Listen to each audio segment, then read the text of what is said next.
خبر ایک امانت ہے، قومی ہو یا بین الاقوامی، اسے آپ تک پہنچانے کے لیے ٹی وی فار یو کوشاں ہے۔ دیکھتے رہیے ٹی وی فار یو۔ ایاک نعبد و ایاک نستعین۔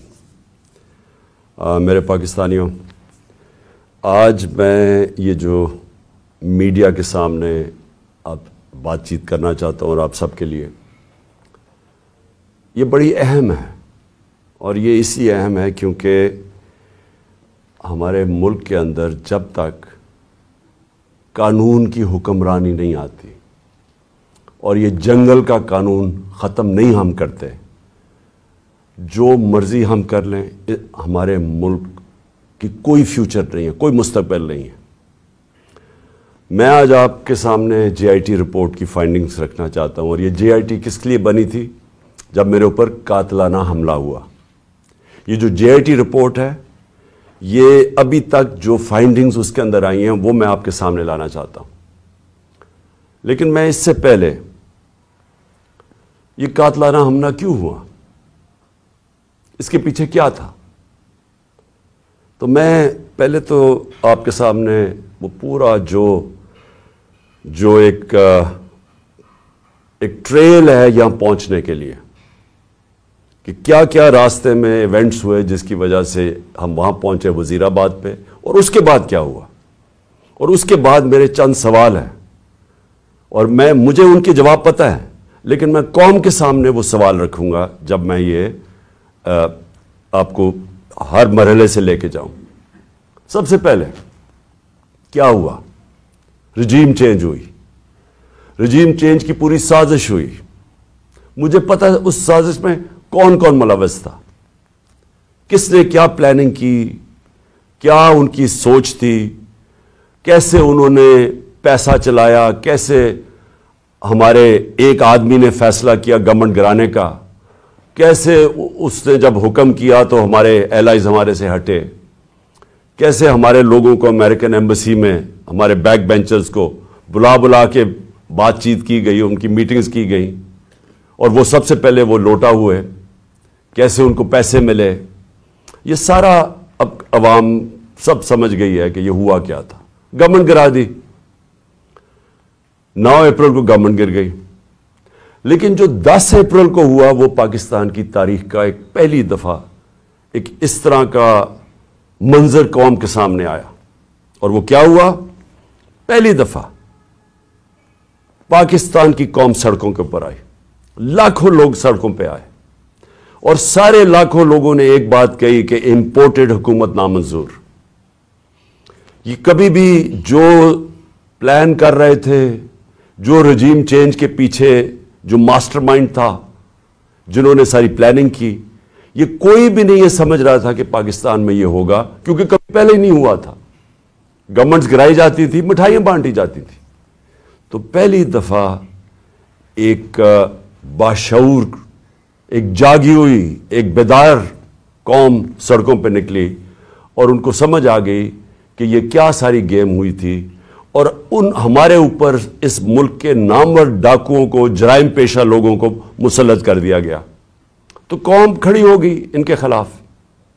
قوم نے یہ واضح ایک پیغام دیا وہ سہولت کاروں کو، رجیم چینج کے جو لوگ تھے، جو غدار تھے، یہ ملک کے، میں کہتا ہوں غدار تھے، جو میر جعفر تھے، قوم نے ان کو پیغام پہنچا دی کہ ہمارے لیے یہ ہمیں بھیڑ بکریوں کی طرح نہ رکھو، ہم اس چیز کو قبول نہیں کرتے، ہم انسان ہیں، ہم وہ لوگ ہیں جن میں اب شعور آ چکا ہے، اور پھر سوشل میڈیا کا زمانہ ہے، آپ کسی کی آواز ہی نہیں بند کر سکتے، جس کے پاس موبائل فون ہے اس کے پاس آواز آ گئی تھی۔ تو اس کے بعد یہ سوچا گیا، جنہوں نے یہ رجیم چینج کی، کہ جی اب یہ تھوڑی دیر کے لیے چلے گا، پھر یہ ایک غبارے سے، بلون سے ہوا نکل جائے گی۔ یہ ساری چیزیں ہم نے سنی، پوری گورنمنٹ نے پھر تیاری کی، اور جو ہمارے اوپر ظلم ہوئے، ایک بجائے یہ کہ غلطی کر دی آپ نے، عقل یہ کہتی ہے کہ اگر غلطی ہوگی تو اس سے پیچھے ہٹ جاؤ، ریورس کر دو، الیکشن کروا دو۔ وہ آسان طریقہ تو یہ تھا، میں نے تو الیکشن اناؤنس کر دیے تھے، لیکن پورا زور لگا کے وہ الیکشن مسترد کیے گئے، اور اس کے بعد پھر یہ ان کو جب مسلط کیا گیا تو جب قوم بار بار پیغام دینا شروع ہوئی کہ ہم آپ کے ساتھ نہیں ہیں، ہم اس کو قبول نہیں کرتے، الیکشنز ہوئے، بائی الیکشنز ہوئے، اس کے رزلٹ سامنے آ گئے۔ کبھی بھی نہیں ہوا کہ اسٹیبلشمنٹ ایک ساری پارٹیز کے ساتھ مل کے کھڑی ہوں ایک پیج پہ، اور ایک جو حکومت سے باہر پارٹی ہو وہ 75% الیکشن جیت جائے۔ قوم نے پیغام دے دیا، لیکن بجائے اس کے کہ قوم کیا کہہ رہی ہے اس کی آواز سننے کے لیے ایک طاقت کا استعمال کیا گیا، ہمارے اوپر تشدد کیا گیا، کیسز بنائے گئے۔ پتہ نہیں میرے اوپر کتنے 50-60 کیسز ہیں، مجھے تو یہ بھی نہیں یاد اب کتنے کیسز ہیں۔ مجھے دہشت گردی کا کیس بنایا گیا، پکڑنے آئے مجھے پولیس والے، اور اس کے بعد ہر قسم کے کیسز ہیں ڈسکوالیفائی کرنے کے لیے، کسی طرح راستے سے اسے ہٹاؤ۔ جب پتہ چل گیا کہ عوام ادھر کھڑی ہے تو پھر بھی بجائے عوام کے ساتھ کھڑے ہونے کے، چوروں کے ساتھ کھڑے ہو کے کوشش کی گئی کہ کسی نہ کسی طرح اس کو راستے سے ہٹایا جائے، اور ہم نے ہر بات دیکھا استعمال کرتے ہوئے۔ 25 مئی کو جس طرح کا ظلم کیا گیا، کبھی ایسے نہیں ہوا کہ ایک پرامن احتجاج جو ہمارا تھا لانگ مارچ، کتنی ہمارے خلاف 3 لانگ مارچز ہوئی، کوئی کسی کا راستہ نہیں روکا۔ یہاں 2 دن پہلے پولیس گھروں میں گھس کے چادر اور 4 دیواری کو مسترد کر کے اس ملک کے جو ہمارا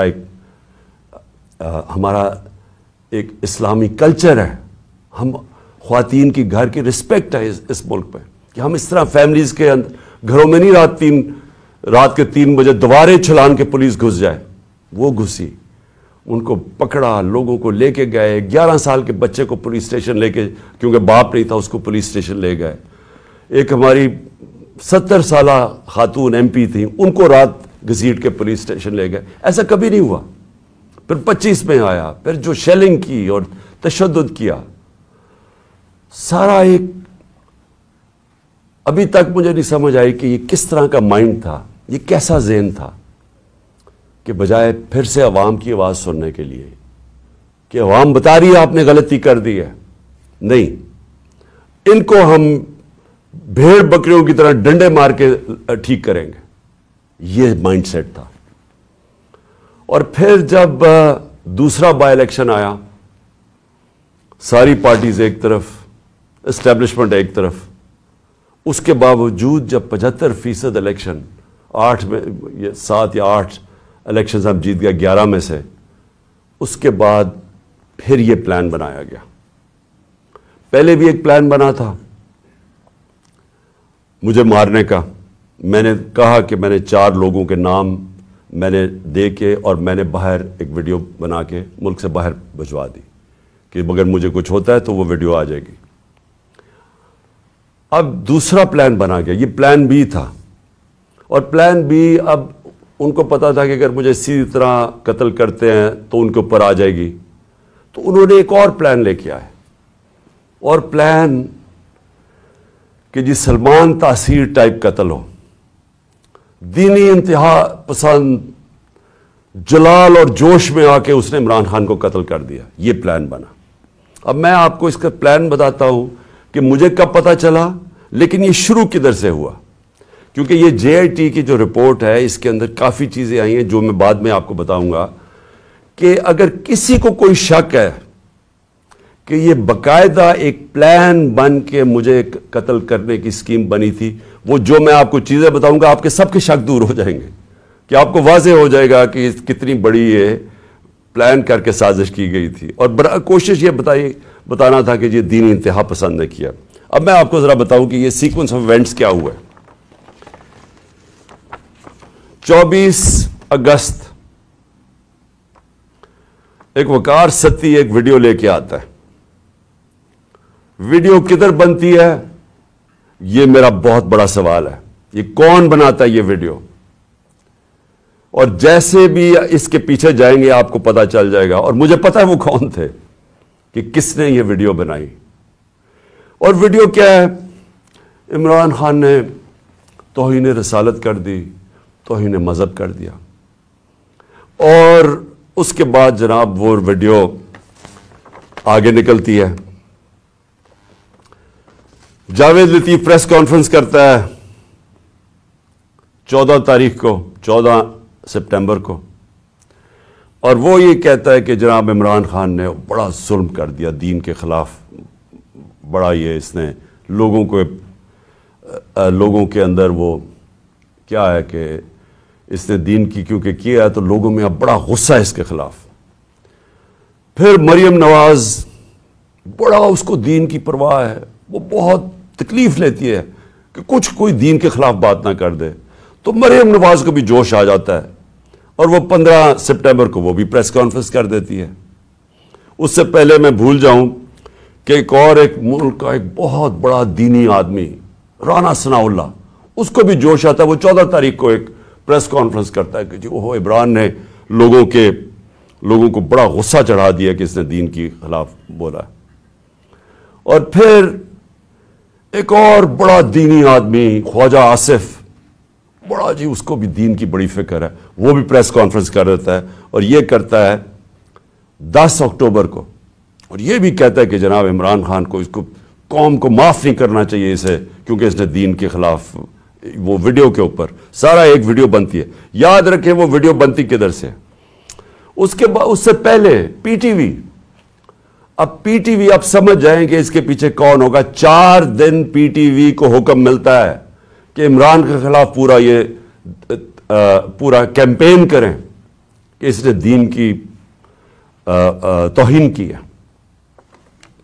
میں صرف اب پہلے یہ جو بڑے آپ کو میں نامور نام بتائے ہیں جن کو دین کی بڑی فکر ہے، مجھے ذرا بتائیں 30 سال سے یہ دونوں جماعتیں اقتدار میں ہیں، مجھے بتائیں کہ کبھی انہوں نے جا کے پاکستان سے باہر کی بات کر رہا ہوں، کبھی انہوں نے دین کا نام لیا؟ کبھی ان کو فکر ہوئی ہے دین کی؟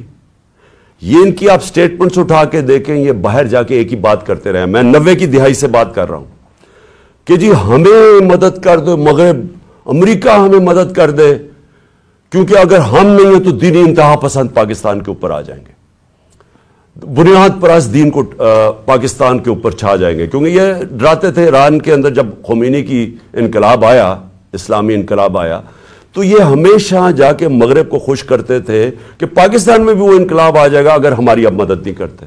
ان کی سٹیٹمنٹس اٹھا کے دیکھیں، جب یہ باہر جاتے تھے ان کے سربراہ تو صرف ان کا یہ دین کا نہیں، دین کی بات چھوڑیں، یہ صرف یہ کہتے تھے کہ ہم لبرل ہیں، ہم آپ کے ساتھ ہیں، ہمیں بچا لیں، نہیں تو دینی لوگ پاکستان کے اوپر حاوی ہو جائیں گے. یہ ان کی کیمپین رہی ہے باہر پاکستان سے. میں واحد، اور مجھے فخر ہے اس چیز کے اوپر، لیکن وہ اس لیے نہیں کہ میں کوئی کسی ووٹ لینے کے لیے کر رہا تھا. یہ میرا عقیدہ ہے، یہ میرا ایمان ہے، اور صرف جس کا ایمان ہو تو وہ جس طرح کی باتیں کر سکتا ہے. اور مجھے بتانے کی ضرورت نہیں ہے کہ ہر انٹرنیشنل فورم پہ میں نے اپنے جو ہمارے مسلمانوں سے زیادتیاں ہوتی ہیں جو مغرب میں رہتے ہیں، اسلاموفوبیا، اور پھر جو نبی صلی اللہ علیہ وسلم کی شان میں گستاخی کی جاتی ہے، اس کے اوپر واحد میں چیلنج کرتا ہوں، میں واحد وہ پاکستان کا پرائم منسٹر ہوں جس نے اس کی بات کی ہے. ہر انٹرنیشنل فورم پہ بات کی ہے میں نے. اور پھر سے میں ریپیٹ کرتا ہوں کہ میں کسی کو خوش کرنے کے لیے نہیں کر رہا، یہ میرا ایمان کا حصہ ہے. اور میں نے اس لیے نہیں کی کہ میں وہ جا کے کوئی پوائنٹ سکورنگ کر رہا تھا مغرب میں جا کے. میں مغرب کو بڑی اچھی طرح جانتا ہوں. میں جو ہمارے ملک پاکستان کے لوگ مغرب میں رہتے ہیں اور مسلمان مغرب میں رہتے ہیں، مجھے پتہ ہے ان کے اوپر کیا دشواریاں گزرتی ہیں. مجھے پتہ ہے ہندوستان میں اس وقت مسلمانوں کے اوپر کیا ہو رہا ہے جو مسلمان ہندوستان میں. اس لیے میں نے ہر فورم کے اوپر یہ بات اٹھائی. میں اپنے جو لوگ جو مشکل وقت سے گزرتے ہیں، جو ان ملکوں میں رہ رہے ہیں، میں نے ان کے لیے بات کی کہ بڑے مشکل حالات میں وہ گزرتے ہیں، ان کو چھیڑتے ہیں، برا بھلا کہتے ہیں، اور عورتوں نے جب اپنا سر کور کیا ہو ان کو جا کے گالیاں نکالتے ہیں کئی دفعہ سڑکوں کے اوپر. اور جو مسلمان لگے، یعنی جس کی داڑھی ہو اور وہ جو لگتا تھا، اب تو خیر داڑیاں ٹرینڈی ہو گئی ہیں، تو ان کے اوپر یہ باتیں ان کو آوازیں لگاتے تھے لوگ. تو میں نے ان کے لیے کہا تھا. اور پھر کہ جس طرح سارے ہمارے مسلمانوں کو تکلیف ہوتی ہے، ہمیں وہ تکلیف پہنچتی ہے جب ہمارے نبی صلی اللہ علیہ وسلم کی شان میں گستاخی کی جائے، تو یہ میں نے ہر فورم پہ اٹھایا.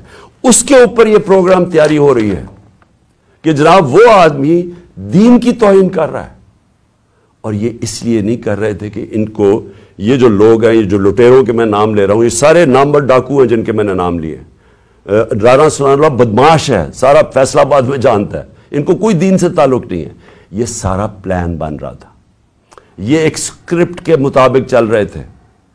مجھے اندر سے 3.5 سال میں گورنمنٹ میں رہا ہوں، میری اندر سے ظاہر ہے میرے کنیکشنز ہو گئے تھے، مجھے اندر سے ایجنسیز کے اندر سے پیغام آیا کہ یہ پلان بن رہا ہے آپ کو قتل کرنے کا، دین کے نام پہ، وہی سلمان تاثیر والا قتل.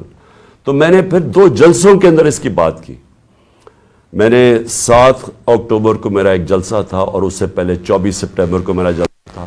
ان دونوں جلسوں میں نے یہ بتایا کہ یہ پلان بن رہا ہے مجھے قتل کرنے کا، کیونکہ وہ جو 4 تھے بند کمروں میں جنہوں نے فیصلہ کیا تھا، انہوں نے یہ سوچا ہوگا کہ اگر وہ قتل تو ان کے نام آ جائیں گے، لہٰذا انہوں نے اس اسٹیپ پر ڈالا کہ جی وہ دینی انتہا پسند اشتعال میں آ کے اس نے عمران خان کو قتل کر دیا. یہ پلان بنا تھا، اور ان کو پتا تھا کہ اس سے ان کو ان کے اوپر سے اتر جائے گی بات. تو یہ ساری پلاننگ بندی شروع ہوئی تب سے. اور پھر وزیر آباد، اب وزیر آباد میں کیا ہوتا ہے میں ذرا آپ کو پھر زیادہ بتا دوں، یاد کرا دوں کہ ہوا کیا. وزیر آباد میں وہ جب اس لڑکے نے گولیاں چلائیں، یہ جو نوید یا جو بھی اس کا نام تھا، تو سب سے پہلے ایک چیز یاد رکھیں کہ اس نے پسٹل سے ریپڈ فائر کیا. میں آپ کو یہ بتا دوں میں نے پسٹل شوٹنگ کی ہوئی ہے. پسٹل شوٹنگ کے اندر اگر آپ سنگل شاٹ بھی چلاتے ہیں اور اگر آپ پریکٹس نہ ہو تو وہ بھی اوپر چلا جاتا ہے، کبھی ٹرائی کر کے دیکھ لیں. لیکن اگر آپ ریپڈ فائر کرتے ہیں تو وہ ناممکن ہے، جب تک آپ کو پریکٹس نہ ہو وہ ناممکن ہے کہ وہ سیدھا اوپر نہ چلا جائے. اس لڑکے نے، اور اگر وہ پیچھے سے وہ ابتسام ہمارا ہیرو نہ آتا، وہ بھی اللہ نے بچانا تھا مجھے، وہ نہ اوپر اس کے ہاتھ کرتا تو وہ یہ ساری گولیاں اوپر لگنی تھی. وہ کیونکہ اس کا ہاتھ لگتا ہے وہ اس کی گولیاں نیچے لگتی ہیں، لیکن اس کا ہاتھ ایسے جاتا ہے وہ اوپر نہیں جاتا. اس کا مطلب وہ ٹرینڈ آدمی تھا، تو وہ ادھر سے گولی آتی ہے. لیکن جب میں گر رہا تھا، میری ٹانگ پہ جب گولیاں لگیں، کیونکہ ٹانگ پہ جب گولیاں لگی میں گر گیا، تو جب میں گر رہا تھا میرے اوپر سے گولیاں، اور مجھے واضح ہوا کہ دو میں نے سنے، ایک اس کا برسٹ سنا اور اس کے اوپر ایک اور میں نے 2 برسٹ، یعنی کہیں اور سے بھی گولیاں آئیں. میں کہتا رہ گیا کہ سامنے سے گولیاں آئی ہیں، کیونکہ مجھے اوپر سے گولیاں میرے گزری جب میں گر رہا تھا. تو ایک دم میں ابھی ہاسپٹل پہنچتا ہی نہیں ہوں، شوکت تھانہ پہنچتا نہیں ہوں، اس کی سٹیٹمنٹ آ جاتی ہے، ایک ریکارڈ کر کے اس کی سٹیٹمنٹ آ جاتی ہے. اور ریکارڈ سٹیٹمنٹ کیسے آتی ہے؟ اس کی ریکارڈڈ سٹیٹمنٹ آتی ہے کہ میں اکیلا تھا. یہ سب سے امپورٹنٹ چیز ہے، کسی نے اس کو پروگرام کیا ہوا تھا. اگر آپ کو شک بھی ہونا کہ یہ آدمی، یہ طوطا اس کو پڑھایا نہیں ہوا تھا، تو اس کی آپ پہلی سٹیٹمنٹ سن لیں کہ میں اکیلا تھا. کیا ضرورت ہے آپ کو کہنے کی میں اکیلا تھا؟ آپ نے تو یہ پڑھایا گیا نا کہ جی میرا بڑی توہین ہوگی مذہب کی، اس لیے میں نے عمران خان کو مار دیا. اسکرپٹ تو یہ تھی. اکیلا کدھر سے ایڈ ہو گیا؟ اس لیے اکیلا تھا کیونکہ اگر اور تھے تو اس کا مطلب کہ دینی انتہا پسند نے نہیں مارا. اگر اور پتہ چل جائے گولی مارنے والے تو اس کا مطلب کہ پورا ایک پروگرام بنا ہوا تھا عمران خان کو قتل کرنے کا. تو اس لیے اس نے میں اکیلا تھا. اور اس کی جو پہلی سٹیٹمنٹ تھی وہ بھی بڑی مزیدار ہے. کون سے پولیس، ابھی گولیاں لگی ہے مجھے، ابھی میں ہاسپٹل بھی نہیں پہنچا، تو کون سا پولیس ایک سٹیٹمنٹ اس کی ریکارڈ کر کے تو جا کے سلیکٹڈ لوگوں کو دیتی ہے، وہ جو کہ مخالف ہے تحریک انصاف کے، ان رپورٹرز کو دیتے ہیں جو ہمارے خلاف ہے. اب یہ ذرا سنیں، اس کی سٹیٹمنٹ آتی ہے، اور سٹیٹمنٹ ریکارڈ کون کرتا ہے؟